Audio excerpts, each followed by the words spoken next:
नमस्कार। आज आपको जो यहाँ दिखाई दे रहा है वो एक थर्मोकपल है। इसकी सहायता से हम टेम्परेचर्स मेजर कर सकते हैं। ये दो अलग अलग मेटल्स या दो अलॉयज से बनाया जाता है। मेरे हाथ में जो थर्मोकपल है वो दो अलॉयज से बना है, क्रोमल और एल्यूमल। जो क्रोमल अलॉय है वो निकल में थोड़ा सा क्रोमियम मिलाकर के बनाया जाता है और जो एल्यूमल अलॉय है वो निकल में थोड़ा सा एल्यूमिनियम मिलाते हैं।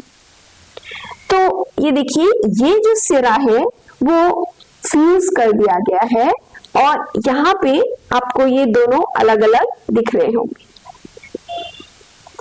अब अगर इस सिरे में और इधर एक टेम्परेचर डिफरेंस हो तो इन दोनों के बीच में एक ईएमएफ डेवलप हो जाता है और इसे हम कोई वोल्टमीटर या मल्टीमीटर से मेजर कर सकते हैं। जो वोल्टेज हम मेजर करते हैं उसके अनुसार हम पता कर लेंगे कि इन दोनों के बीच का टेम्परेचर डिफरेंस क्या है। इसके लिए हमारे पास थर्मोकपल के टेम्परेचर चार्ट्स होते हैं जो वोल्टेज को टेम्परेचर से रिलेट करते हैं। और एक और चीज, ये जो क्रोमल और एल्यूमल है इसमें से एक मैग्नेट को अट्रैक्ट करता है और दूसरा नहीं करता। तो जो नहीं करता वो है क्रोमल, जो है वो नहीं करता है। और मेरे हाथ में ये एक रिंग मैग्नेट है, तो आप देखिए ये सिरा मैग्नेट को अट्रैक्ट नहीं कर रहा है, पर ये जो सिरा है ये मैग्नेट को अट्रैक्ट कर रहा है और ये चिपक भी गया है। तो ये है एल्यूमल और ये है क्रोमल।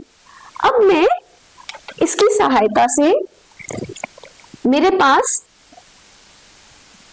ये कैंडल है और कैंडल के फ्लेम का टेम्परेचर मैं मेजर करूंगी। तो इसके लिए सबसे पहले हम थर्मोकपल को हमारे मल्टीमीटर से जॉइन करते हैं। तो मैं इसके दोनों सिरों को हमारे मल्टीमीटर से जॉइन कर रही हूं।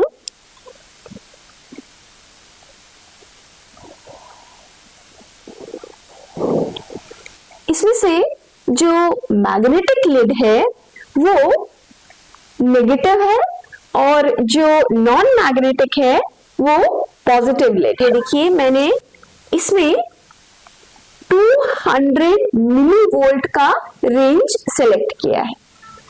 जो रीडिंग्स आएंगी हमारी वो मिली वोल्ट में आएंगी। तो अब देखिए, ये मैं सिरा इसमें डाल रही हूं। अब आप देखिए कि जो रीडिंग है कितनी तेजी से बढ़ रही है और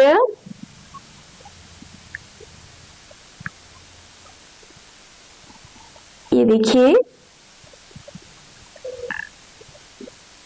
जो कैंडल है फ्लेम, उसके अलग अलग भागों में टेम्परेचर्स अलग हैं और मुझे अभी यहाँ पे करीब करीब 39 मैक्सिमम दिखाई दिया था। 39 मिली वोल्ट तक दिखाई दिया और ये देखिए 32 भी हो गया है।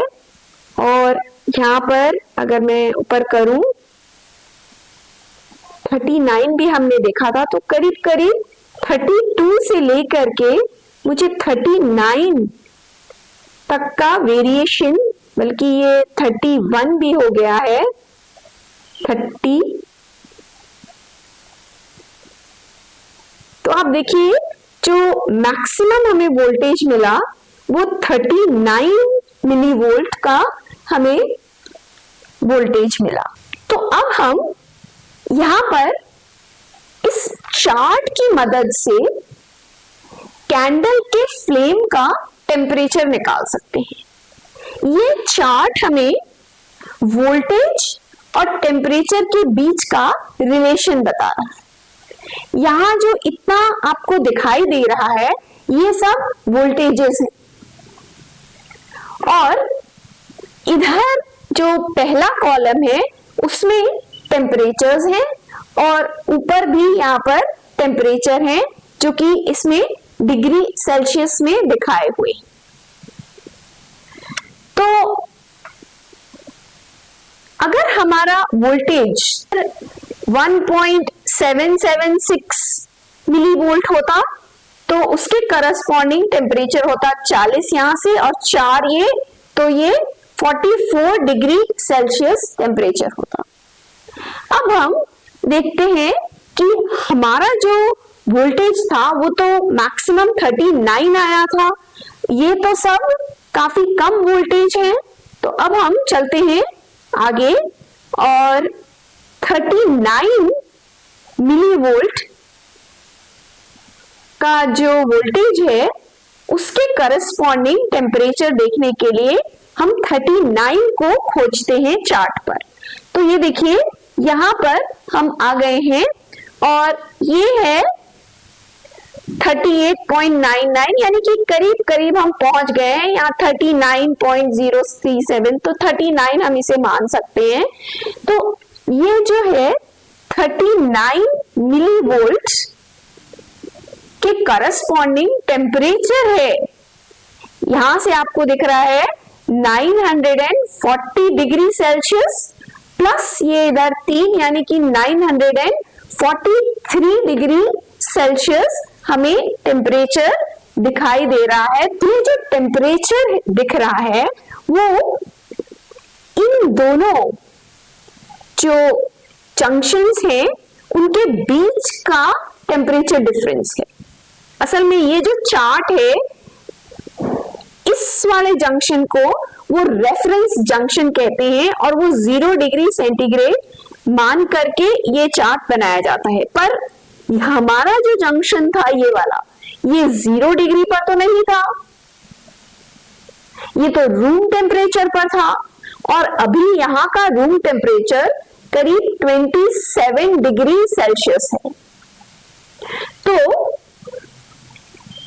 जो फ्लेम का टेम्परेचर है वो यहां से जो आया 943, उसमें हम 27 और ऐड कर लें तो यानी कि 970 डिग्री सेल्सियस के आसपास आ रहा है। और आपने देखा कि जब ये हम मूव करते हैं फ्लेम में तो ये टेम्परेचर्स चेंज भी होते हैं। धन्यवाद।